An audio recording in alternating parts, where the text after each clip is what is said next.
Bom dia, minhas amigas, meus amigos.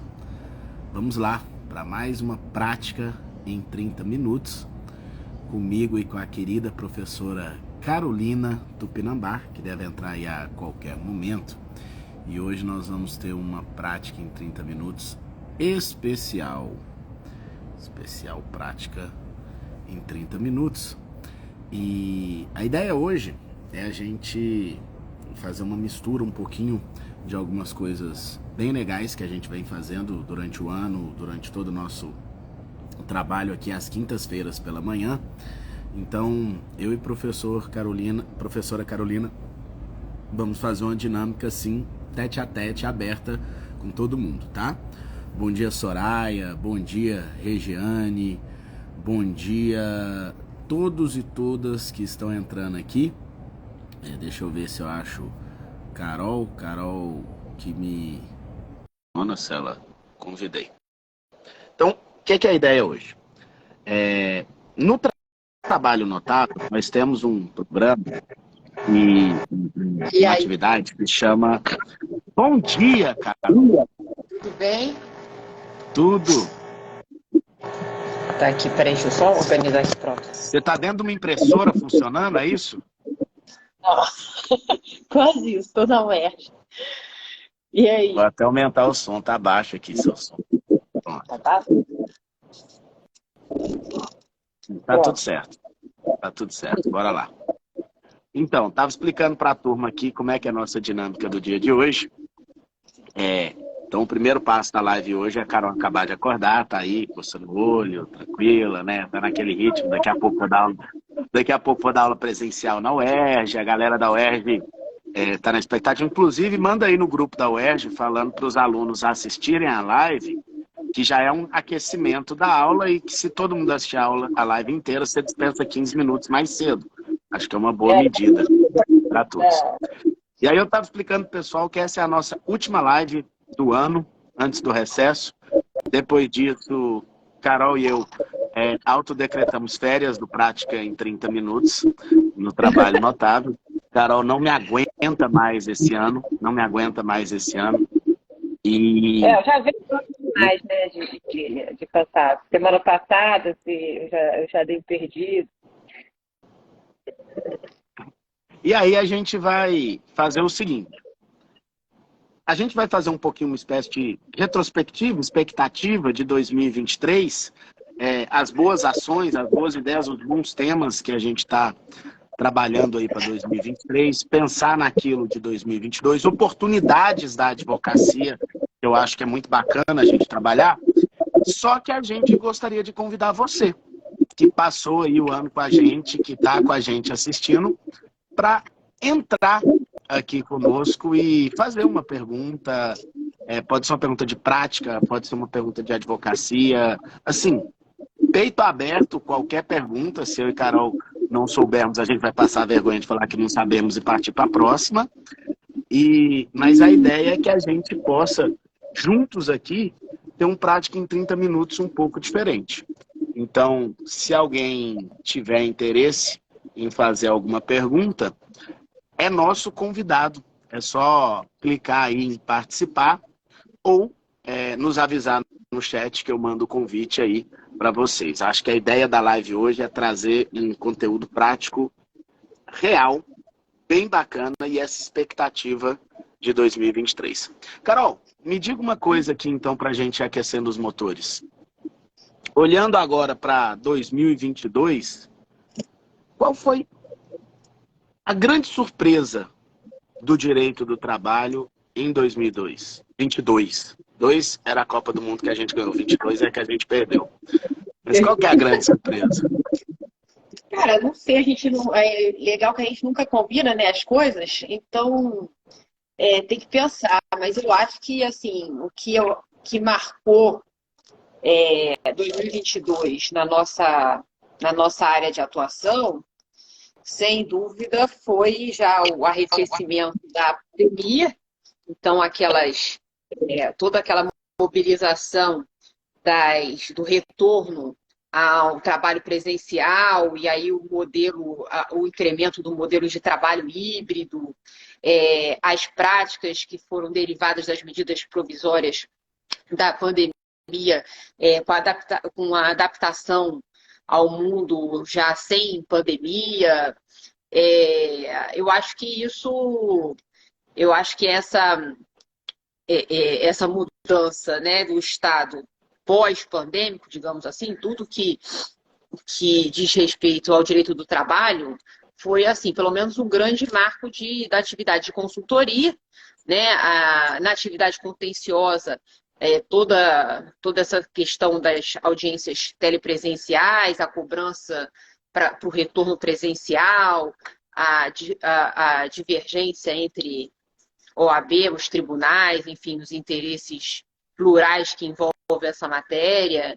E justamente por a gente estar já estabilizando um cenário pós-pandêmico, eu percebo que 2023, a mudança de governo, certamente todas as expectativas em relação às alterações que virão de fortalecimento, de enfraquecimento da reforma trabalhista, eu acho que imagino que vai ser o grande mote de estudo, de consultoria, de a gente poder tentar trazer alguma previsibilidade para as empresas e para os trabalhadores. Eu acho que é meio que isso.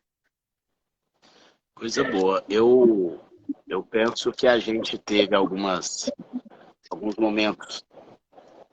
O Basílio está querendo entrar aqui. Todo mundo está jogando uma pergunta aqui, eu estou colocando para entrar. A pergunta hoje só vale se for ao vivo. Não vou responder pergunta de chat, não. Né? Tá pensando que... Bom dia, meu amigo Paulo Basílio, tudo bem? Bom, tudo ótimo. Bom dia, doutoras. Bom dia, doutor. Bom dia, mestres. Tudo bem? Bom dia. Lembrando aqui a todos que hoje, quem quiser entrar para fazer perguntas, está liberado. Hoje a nossa prática é peito aberto, é de frente com notáveis mesmo. Se a Carol reclama que a gente não combina, imagina com a comunidade. Basílio, Carol... qual é a pergunta? A pergunta é o seguinte, as perspectivas para 2023, né? Começamos aí, teoricamente, uma possibilidade de um concurso público para 300 juízes. Então, isso quer dizer que, provavelmente, a área trabalhista, o ano que vem, vai bombar. É o que eu espero. Queria a opinião de vocês, a perspectiva para o ano que vem. Paulo, desde 2017... que nós tivemos uma queda brusca na advocacia trabalhista, eu tenho falado isso muito, a gente passou aí por um período de 2018 e 2019 de readaptação de mercado, uma nova realidade de advocacia trabalhista. Agora, quando chegou 2020, que veio a pandemia, aí esse corte foi geral e incrivelmente, em um caminho de crise, a advocacia trabalhista deu a volta, né? Ela deu a volta em razão da pandemia, mostrando aí a força e a importância do direito do trabalho. E aí, de repente, a gente ainda tem, paralelo a isso, um outro fator muito relevante, que é a inconstitucionalidade da assistência judiciária do trabalhador, da cobrança de honorários sucumbenciais do trabalhador. Isso fez com que agora, em 2023, naturalmente, foi subindo, né? Novamente foi reaquecendo o mercado da advocacia trabalhista. E em 2022. E para 2023, Basílio, nós temos um governo de esquerda, pró-trabalhador, com diversas propostas e incentivos de alterações legislativas de fortalecimento dos direitos dos trabalhadores e especialmente dos sindicatos. Então, eu arrisco dizer que 2023 vai ser o melhor ano da advocacia trabalhista dos últimos 5 anos. Entre 2018, 19, 20, 21 e 22, 2023 vai ser o melhor ano da advocacia trabalhista. Literalmente, vai bombar, vai dar muito trabalho. Isso é muito interessante para a advocacia trabalhista. Aí eu não estou aqui fazendo uma análise econômica, nem social, tá? Tira isso aqui da mesa, só pensando assim no mercado de trabalho da advocacia trabalhista, 2023 vai estar muito aquecido. E aí, o que são os temas que eu acho que a gente tem que estudar para 2023 para estar preparado, tá certo? E nós temos muitas oportunidades, mas eu vou falar das oportunidades de trabalho, de mercado, mais para frente um pouco na live. Mas nós temos que estudar muito negociação sindical, a jurisprudência de negociação, conflito, negociação individual, negociação coletiva. Isso aí vai estar no centro das atenções aí para 2023/24. Então é muito importante isso. Eu tenho dito há muito tempo para estudar contratos, e estudar contratos coletivos também em relação com os sindicatos. É hora de dar uma olhadinha um pouco mais carinhosa para direitos humanos, né? Eu acho que a gente precisa olhar um pouco mais para direitos humanos. Esse é um tema que vai vir muito forte aí também para 2023, 2024. E meio ambiente geral e especificamente meio ambiente de trabalho e tudo aquilo que repercute através do meio ambiente. Acho que são os grandes temas aí de expectativa para o mercado da advocacia em 2023. Não sei o que Carol pensa a respeito, absolutamente zero de o que Carol pensa a respeito, então passo a bola. Para ela me contradizer, eu concordar totalmente. Palavra. Carol, você está... Eu não estou bem em leitura labial ainda. Não, tirei agora porque... sim. Estava entrando alguém aqui no departamento fazendo um monte de barulho. Mas eu concordo plenamente, porque acho que esses pontos aí que você levantou de estudo são os que eu percebo também de maior burburinho aí na parte de consultoria, nas demandas de clientes, e acho que também essa mudança, né, de governo, ela é de praxe também, tende a gerar muito proliferação normativa e antagônica ao universo normativo anterior, a maioria das vezes. Então, a gente tem também muitos projetos de lei que estavam represados, né, em relação a trabalhos por aplicativo, trabalhos autônomos, modelos de trabalho autônomos. Então, acho que encaixa muito bem isso que você falou de estudo, de teoria contratual geral dentro do direito do trabalho, que cada vez mais a gente fica isolado desse universo seletista para poder assumir desafios fora dessa caixinha, né? Eu acho que isso é perfeito. Olha, antes de... Não, só uma pergunta, Paula. Aí outra pessoa tem que entrar e você está pensando que vai dominar a live. Tô brincando, amigo. Tô brincando. Eu só quero dizer aqui, Carol, que o Fabiano ele tá ficando cada vez mais audacioso nos seus métodos de coerção, né? Por exemplo, ele plantou a Elisângela na live só para eu dizer, os senhores precisam dar aula na comunidade notável. Então, assim, Fabiano e os métodos dele de coerção cada vez mais audaciosos. Estou te vendo, viu, Elisângela? Você pensa que eu acho que é fácil assim, não. Paulo, sua próxima pergunta. Estou brincando, vai lá. Mestres, tem esse de melhor perspectiva? Seria o gasto da forma ou parcial, ou vamos à escola ou continuar na carreira? Eu não entendi nada, Carol, você entendeu? Não. O áudio tá mascando, Paulo. Eu não entendi nada. Deixa eu chegar mais perto aqui. Estão ouvindo melhor? Sim. Vamos lá, vamos tentar. Não, pro ano que vem, teremos reforma da reforma, ou vamos continuar com a reforma trabalhista capenga, que eu acho, pelo menos, na grande maioria, meia capenga. Seria o ideal reformar tudo, reformar parcial, ou deixar tudo como está? Vamos lá.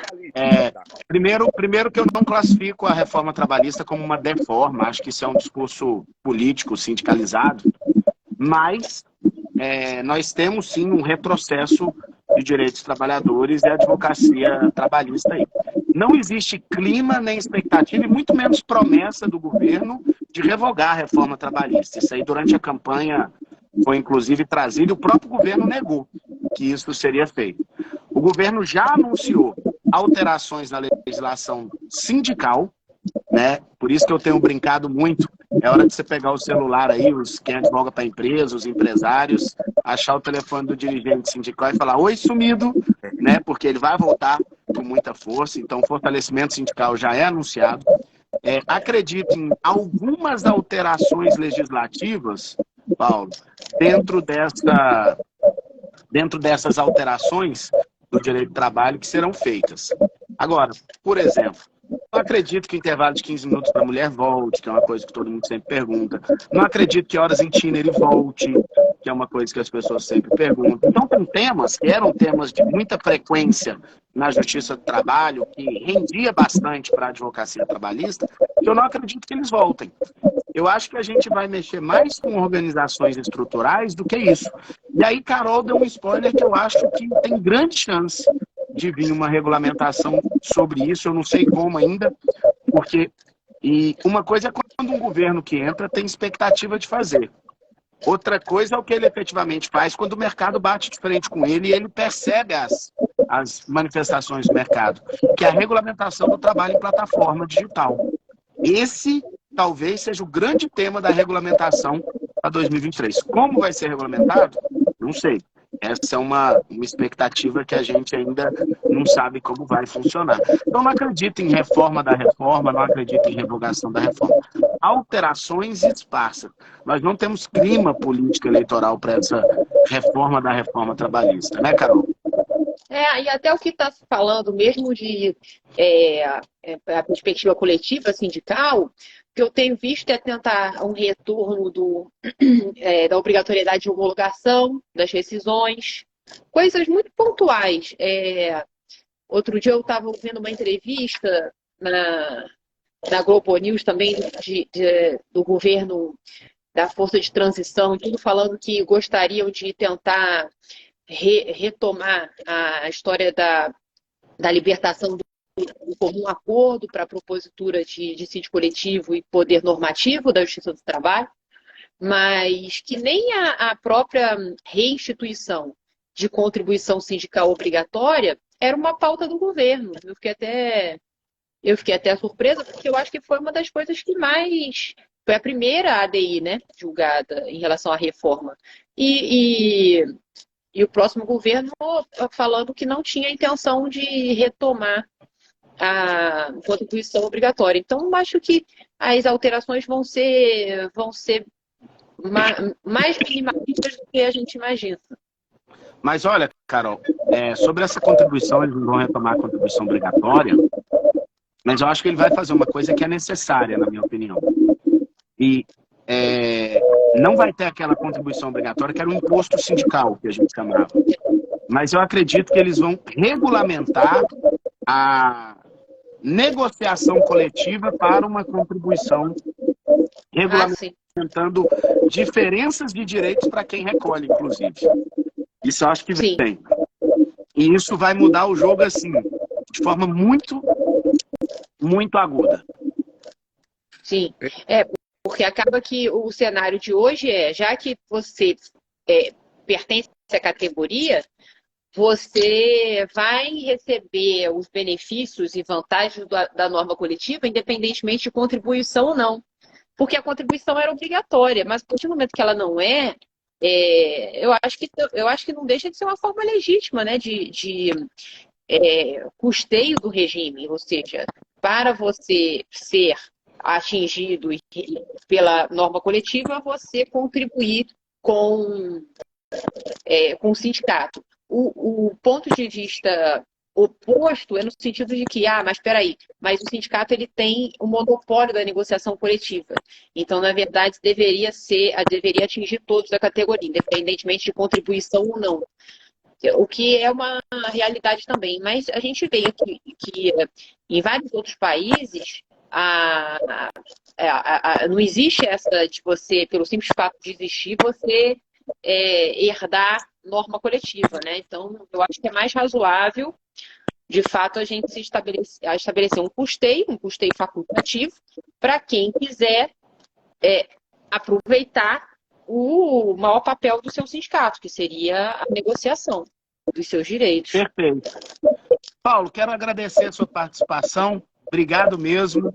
Seja sempre bem-vindo. Paulo é um notável, um dos nossos mais tradicionais notáveis da comunidade. Obrigado. Até a próxima live. E aí aqui a gente continua, eu e Carol. Aí para todos. Obrigado, Paulo. E quem quiser entrar para fazer uma pergunta, tem. Eu tenho um pedido de entrada aqui. Eu não sei se é aqueles pedidos sem querer, Carol, que a gente acaba tendo. Ou se não, se eu aceitar ela vai estar desprevenida, né? Mas eu vou tentar. Tem um que falou que está tomando banho, o outro que falou que está descabelado. Eu aceitei o pedido da Kelly aqui, que ela tinha pedido aceitar. Pronto, aceitei aqui. Não sei se ela vai estar pronta. Pessoal, e quem quiser entrar é só mandar aí o alô que entra. Carol, dentro aí das negociações coletivas, a gente tem visto um reconhecimento e fortalecimento, né, da negociação coletiva. Aí a Kelly mandou o bom dia. Era o seu convite que eu estava aceitando aqui, viu, Kelly? Era o seu convite aqui, que eu já aceitei, mas não deu certo aqui, não. Mas dentro aí das negociações coletivas, acho que um outro tema que tem que ser enfrentado é a respeito da possibilidade de regulação da jornada, né? Desde 2017, falando, jornada não é cláusula de saúde e segurança do trabalho. Então, a gente pode regulamentar. Como é que você vê isso, hein? Principalmente as jornadas. Eu acho que isso vai continuar, porque, assim, de fato, a jurisprudência anterior à reforma, ela trazia que, pelo menos, a observação dos períodos de descanso e de repouso seriam objeto, sim, de saúde e segurança do trabalho. Bom, em resposta a essa jurisprudência que era realmente pacífica, veio o legislador da reforma para dizer justamente que não era. E eu imaginei que com isso, eu acho também que a população, a advocacia imaginou que iriam vir várias normas coletivas, tipo escravidão para cima, né? Aqui não tem intervalo, ou aqui você faz plantões de 24 horas e sem repouso. Mas o fato é que não foi isso que a gente viu, né? No mundo prático, Rafael, não foi isso que a gente viu. Então, assim, e quando isso vem em pauta de reivindicação, em pauta de negociação, eu percebo um diálogo a respeito, por exemplo, em jornadas palatáveis, às vezes até plantões de 18, plantões de 15 horas, é muito difícil, eu nunca vi sem intervalo para descanso e alimentação. Fica aquela discussão assim, mas peraí, quando esses plantões caem em feriados, em dias de repouso, se aplica o 59A ou não para esse pessoal também? Eu acho que isso pode ser um desgaste, porque as pessoas ainda negociam com essa reflexão, com esse medo de vir a ser anulado, mas o que eu percebo é que não tem sido pactuadas reformas de jornadas extenuantes, que os intervalos, a partir de 6 horas, vêm sendo observados e eventualmente pode ser reduzidos para 30 minutos, mas ao interesse dos empregados. E eu acho que mesmo os regimes de plantão mais audaciosos, a tendência é o avanço dessa negociação coletiva e a legitimação aos interesses dos trabalhadores. Mas vamos falar aqui com o nosso... Grande Rodrigo. Bom dia, mestre. Seja bem-vindo, Rodrigo. Bom Rodrigo, dia. que correu de várias lives, está aqui hoje sem ser anunciado previamente. Rodrigo, como diria o poeta, manda braba. Não ouvi, mestre. Manda brava. Brava? Manda pergunta. Sobre a prática dos 30 minutos, mestre. A jornada de 6 horas, abaixo de 6 horas, não tem discussão. Agora, eu fico na dúvida sobre a questão se precisa de uma participação efetiva do sindicato ou um acordo particular. Eu entrei agora, desculpa, não sei se foi respondido. Para a redução do intervalo intra-jornada, se é necessária negociação coletiva? Carol estava falando disso, não enfrentou exatamente isso, mas já estava no meio do raciocínio, deixa ela concluir. De fato, eu acho que quer dizer, o 611A fala que é possível a redução só por negociação coletiva. É o único módulo que, na verdade, a gente tem a necessidade do diálogo sindical, porque o banco de horas, até 6 meses, a gente pode fazer por negociação individual. Então, se você renova esses 6 meses, você já tem um banco de horas anual, né? Então, para fora do pacto individual, o legislador só deixou o banco anual, que na prática me parece desnecessário, os feriados e justamente os descansos. Então, com estabelecido esse mínimo de 30 minutos. Então, me parece essencial a negociação coletiva, sim, dos intervalos. E que, por exemplo, se a gente imagina uma norma coletiva que fale de descansos de 20 minutos. Daí, eu acho que o judiciário consegue conceder, em razão do 104 lá do Código Civil, ou seja, o objeto da negociação seria ilícito, porque o objeto da negociação ele estaria contrariando as hipóteses do 611A e B. Acho que eu vejo assim, não sei você, o Rafa. Perfeito. E a 12 por 36, para emendar a pergunta? A 12 por 36, o próprio 59A, ele vai falar, se coincidir com o feriado, não tem problema, já está remunerado, já está tudo remunerado, e a gente tem que dar o intervalo intra-jornada. Mas não preciso, a questão da norma coletiva, se eu preciso ou não, o 12 por 36, ele me liberou por acordo individual, apesar de que isso tem sido uma demanda frequente, né, dos sindicatos. Essa é a grande pergunta, né? Se é possível a 12 por 36. Tenho visto instrumentos coletivos, né? Uma negociação proibindo fazer sem negociação coletiva. Isso tem sido mais comum. Ótimo. Rodrigão, Mestre Rafael, deixa sobre essa sua mensagem de fim de ano aí. Sobre essa questão dos 30 minutos, não há um prejuízo à saúde do trabalhador? Acho que no mundo real, não. Acho que a gente tem que avaliar qual tipo de profissão que a gente está falando. Eu estou na indústria. O empregado tem um intervalo. Ele tem que desparamentar, se lavar, comer, descansar e paramentar novamente. Ele tem um trabalho que o esforço físico dele é significativo. Aí eu acho que há um prejuízo para a saúde do trabalhador. Agora, alguém que trabalha no escritório, muitas vezes almoça ali no refeitório da empresa.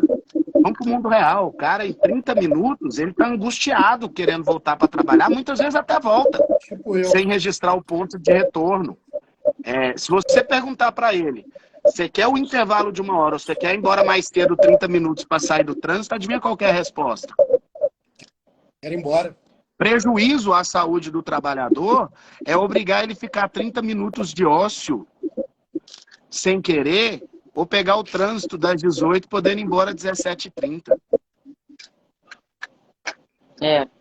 Isso é o verdadeiro prejuízo para a saúde do trabalhador. Então a gente tem que avaliar a atividade dele. Repito, o cara tem uma atividade de esforço físico, ele é o servente da construção civil. Não dá para fazer 30 minutos de intervalo, ele precisa de um descanso físico. É diferente, né? Então a gente está avaliando aí. Tem outro aqui perguntando, posso participar, hein? Já viu aí, Kelly? Rodrigão, deixa a sua mensagem de fim de ano antes de sair aí. Primeiro, agradecer o trabalho notável, os professores. Foi um ano de muito trabalho árduo, sério, cansativo, mas valeu a pena conhecer o trabalho notável, os professores que nos iluminam, um ano de paz, saúde e muitos alvarás. Amém. É isso aí. Valeu, meu amigo. Obrigado, com licença, vou me retirar. Valeu. Kelly, eu te mandei o convite aí, fica à vontade para entrar. Cara, é muito interessante essa avaliação de todo mundo, né? E para mim esse é o grande problema do direito do trabalho. É a gente colocar todo mundo na mesma caixinha. A gente colocar todas as atividades na mesma caixinha, a gente coloca todos os problemas na mesma caixinha. Então, não é por aí. O pessoal, quando a gente vai falar, olha, isso é um prejuízo para a saúde do trabalhador, a gente tem que falar em que contexto? Em que contexto? Né? Veja, outro dia alguém falou, olha, a gente precisa regular as mensagens exclusivamente de... Oh, Kelly, eu te mandei o convite e aí falou que você não aceitou, então vou mandar de novo. Só você aceitar aí para você participar com a gente, tá? Tá Tem o Áureo também que é. Ó, Kelly, Áureo. Não viu o Áureo, não. Ai, tô me arrumando mesmo, olha. Parecendo maluca. Bom dia. Kelly. Manda pergunta aqui de frente com o notável, peito aberto. Manda brava. Ó, a minha dúvida eu gostaria de saber a opinião dos doutores. Nós temos aí um governo agora que é pró-trabalhador. Mas também, por outro lado, temos esse aumento da contratação de terceirizados, que já chegou essa discussão ao STF, que já tem um entendimento pacificado, né? Mas qual seria a opinião de vocês? Será que nós temos um governo que será contra essa contratação, que irá trazer algumas modificações? Ou ela veio realmente para ficar e o mercado irá se expandir a respeito desse tipo de profissional contratado por PJ, terceirizado? Vai eu ou vai tu, cara? Tanto vai faz. você. Acho que a gente vai falar a mesma coisa. Ok. Primeiro que a gente tem que separar terceirização de pejotização fraudulenta. Tá? Vamos separar essas duas coisas. Porque você, na sua própria pergunta, você fala de terceirização e finaliza com a pejotização fraudulenta. Então a gente tem que ter muito cuidado aí. A pejotização fraudulenta não está legalizada.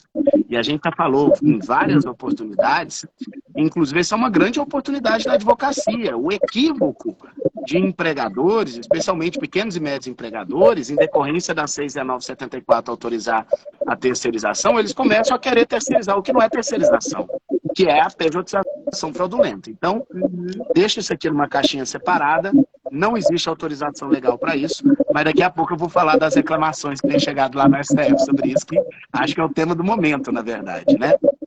Em se falando de terceirização propriamente dita, a terceirização de atividades, a terceirização de mão de obra, você contrata uma outra empresa, essa outra empresa tem empregados, ou você contrata um prestador de serviço que pessoalmente vai desenvolver aquele serviço ali, mas uma terceirização verdadeira, eu não acredito que isso retorne.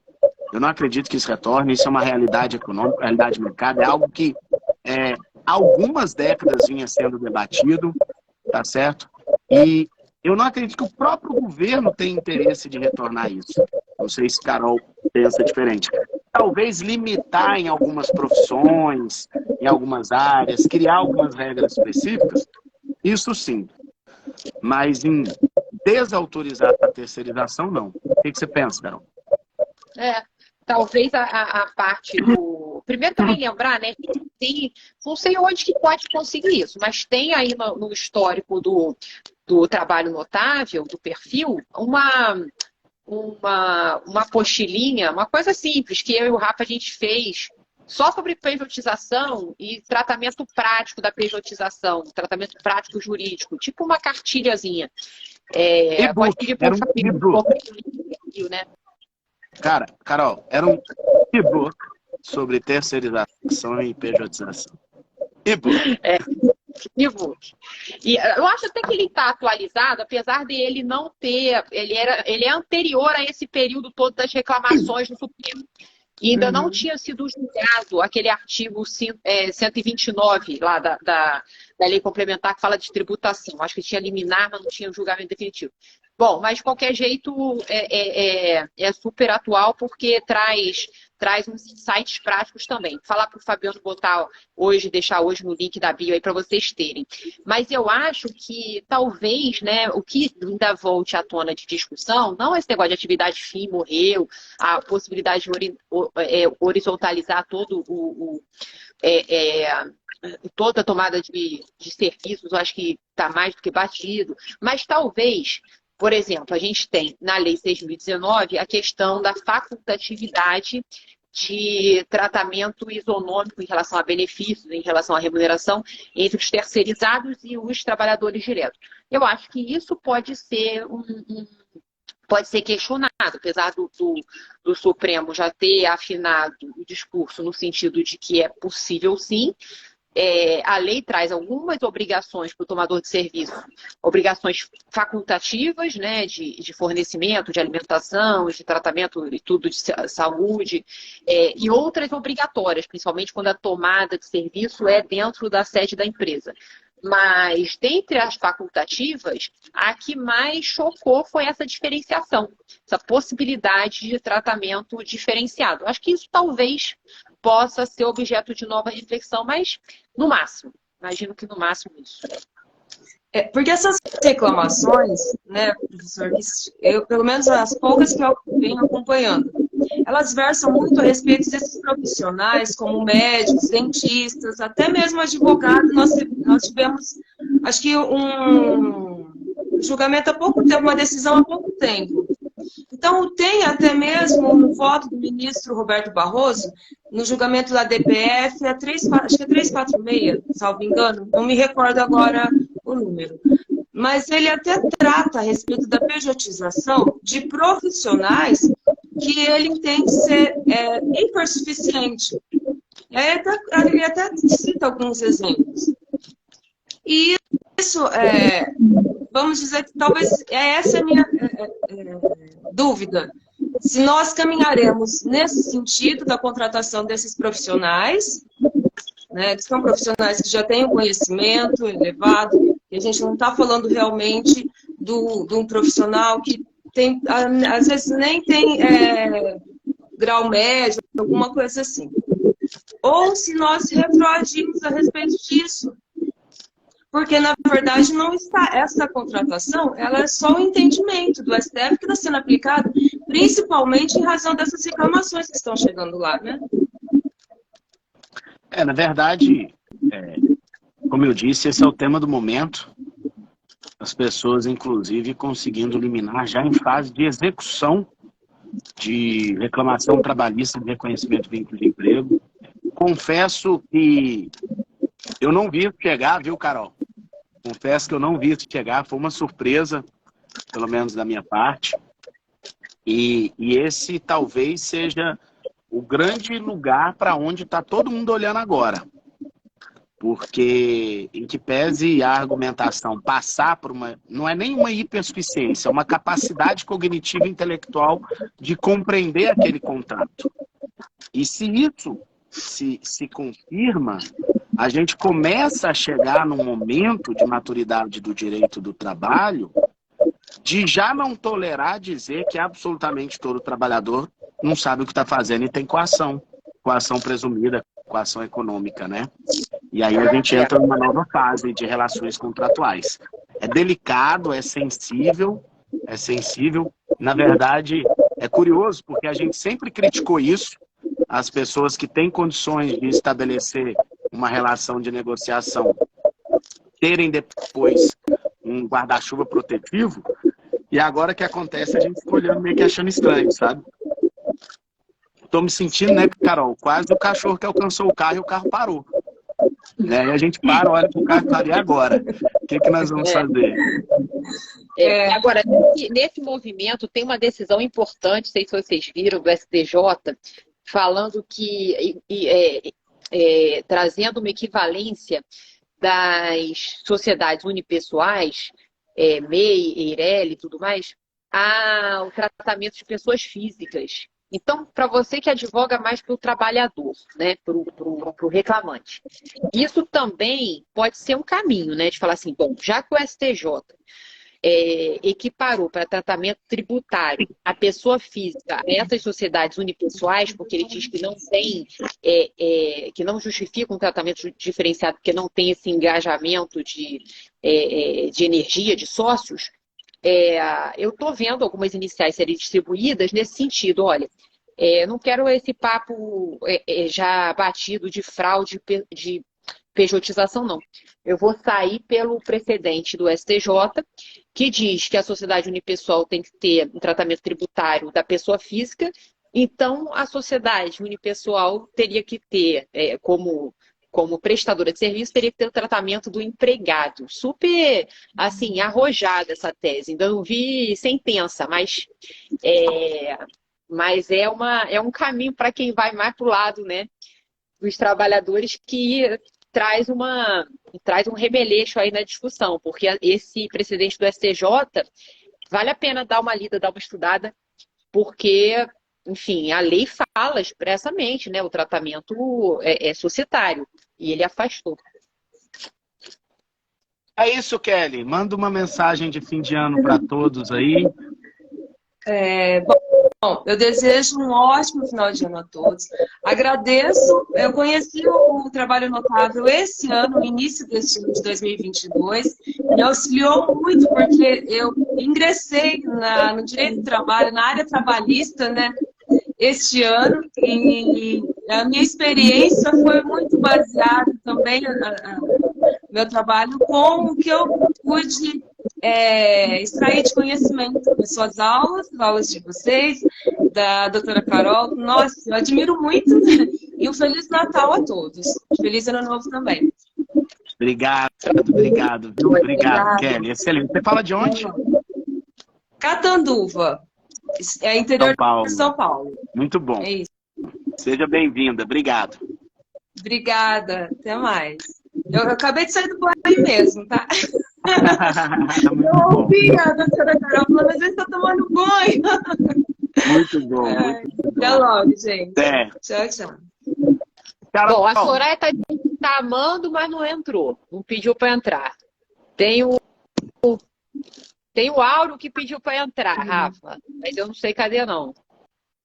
Não, fica tranquilo. Carol, pra gente ir caminhando para o fim aqui, sei que você tem a sua aula daqui uns minutinhos.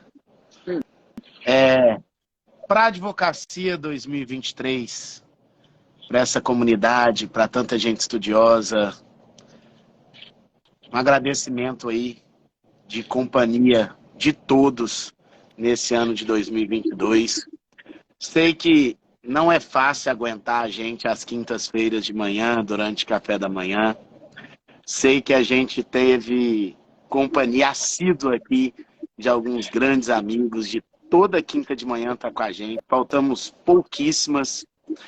E quero dizer que foi um prazer imenso ter sido seu companheiro de live esse ano.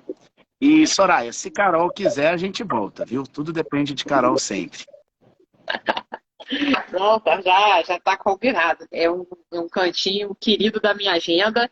E aí a gente pode retomar já no meados de janeiro, para a gente já ir conversando sobre as fofocas depois, né, da posse, o que vai já começar a apontar. Eu acho que realmente vai ser um ano de muita oportunidade da advocacia trabalhista, viu, Rafael? Eu acho que de muita negociação coletiva, de muita consultoria, de revisão de práticas e de muitos caminhos de contratação, de perfis contratuais, para além do perfil seletista, que vão desafiar o advogado trabalhista, né, que ele não fique só na Justiça do Trabalho, que ele vá para a Justiça Federal, nos contratos públicos, que ele vá para a Justiça estadual, porque me parece que a pluralidade vai ser a grande marca dos próximos anos da advocacia trabalhista. Então, aquele advogado, né, que acha que o lugar do advogado trabalhista é a Justiça do Trabalho, ele acaba sendo muito desafiado, porque Me parece que cada vez mais a gente vai ter que exigir um aumento de capilaridade intelectual, de atuação estratégica na advocacia trabalhista. Então, é isso, né, pessoal? Queria deixar um grande abraço, a expressar a minha admiração por esse cara aí, o Rafael, que divide as lives e quantas vezes que ele fala coisas que eu anoto e depois vou ver, que insights que ele me traz. Então, para mim é uma grande oportunidade ter esses 30 minutinhos de diálogo que seria no meu coração, assim, 30 anos de amizade que parece ter, né? Olha, e esse ano, quando você perguntou o que mais marcou esse ano, eu não tive a coisa de responder. O que mais marcou foi a gente ter se conhecido presencialmente, cara. É isso. Não? É isso. É isso. É isso. Olha E aqui, o que ó. vai ficar... Ele tá aqui todo emocionado. Ah lá. O Rafa fala da lua direto. E eu acho que 2023 o marco vai ser isso. Mais encontros presenciais entre a gente. Lives presenciais. É isso, gente. Obrigado a todos vocês de coração. Carolzinha maravilhosa. Que o ano que vem a gente tenha muitas lives, mas muitos eventos presenciais também. Beijo grande para todos os amigos notáveis. Mande um abraço carinhoso para a sua turma da UERJ, que você vai entrar aí agora. Feliz Natal para todo mundo, um próspero ano novo e até mais, pessoal. Tchau, gente.